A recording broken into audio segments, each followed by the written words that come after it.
Recall from your previous lecture that if we have one dependent variable and one independent variable, in non-matrix notation this is the mathematical form of this linear regression model, where y is dependent variable and x is independent variable, and the model includes an intercept. Here beta 1 is y-intercept, beta 2 is slope, and epsilon is an error term assumed to be normal with mean 0 and variance sigma square. Mean 0 is expected value of epsilon equals 0 and variance epsilon equals sigma square. This is just to explain these two numbers 0 and sigma square. You may omit this notation. So the true parameters of this regression model are beta 1, beta 2 and sigma square.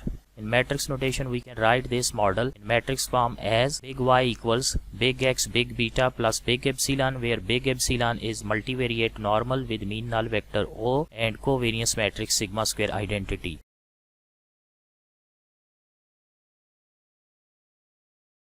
And the true parameters in this case are this big beta, which is a vector having two components, 2 rows, 1 column, 2 by 1 vector, and next one is sigma square. If you look at the dimension of y, it is t cross 1. T means total number of observations. In our case, data starts at row number 2 and it goes up to row number 52, so there are total 51 data points. So t in our case is 51, so the dimension of y is 51 cross 1, and the dimension of x is t cross 2, so t means 51 cross 2.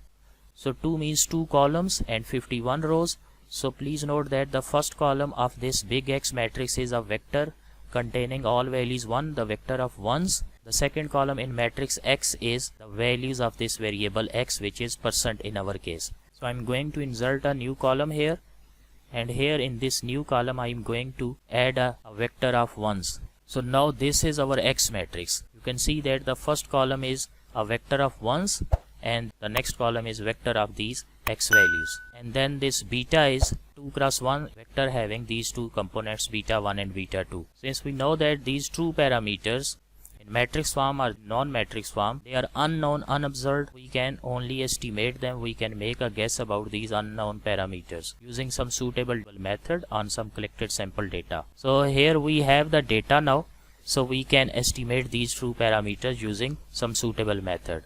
One method that we have discussed so far is the ordinary least square method. So we have a hat on this beta. Beta hat is an estimate of this true parameter beta. It is equal to x transpose x whole inverse x transpose y. Similarly, we have an estimate of this true parameter sigma square, which is sigma hat square, and it is equal to RSS over t minus k, where RSS is residual sum of squares, and this can also be written as E transpose E over t minus k, where t is total number of observations and k is number of columns in this big X matrix, which are 2 in our case. So t is 51 and k is 2, so 51 minus 2. And by the way, this E transpose E, it can also be written in this form. So RSS has two different forms. One is this form E transpose E, it is called the form in matrix notation, and this one is without matrix notation. So this is E t square, and small t ranges between 1 to t whole over t minus k as it is. So these three forms are mathematically equivalent. So sigma hat square is RSS over t minus k. And now the last thing is, what is this E? So E's are the residuals, is the difference between actual y value and estimated y value, and where this y hat is equal to x times beta hat, where beta hat is given by this formula. First objective is to estimate this beta hat. If you look at the formula of this beta hat, it is x transpose x whole inverse times x transpose y. So it means we first need to calculate x transpose and then multiply it with x and then take its inverse, and finally we need to calculate x transpose y, and we need to multiply this x transpose y with this x transpose x whole inverse.